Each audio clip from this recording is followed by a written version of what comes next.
చాలా మందికి ముఖ్యంగా మహిళల్లో ఐరన్ మరియు హిమోగ్లోబిన్ తక్కువగా ఉంటుందన్నమాట. డాక్టర్స్ ఏంటంటే సాధారణంగా వీళ్ళకి iron, B12, folic acid tablets prescribe చేస్తుంటారు. కానీ కొంతమందిలో ఈ టాబ్లెట్స్ తీసుకున్నా కూడా ఈ లెవెల్స్ అనేవి పెరగవన్నమాట. అలా ఎందుకు జరుగుతూ ఉందంటే కొన్ని సందర్భాల్లో మనకి ఐరన్ ఒక్కటే సరిపోదు.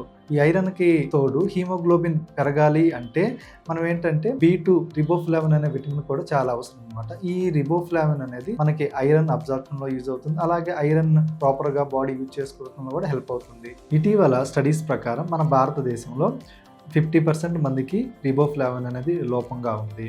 సో ఐరన్తో పాటు ఈ రిబోఫ్లావిన్ ఎక్కువగా ఉండేటువంటి మనం ఆహారం తీసుకోవాలి.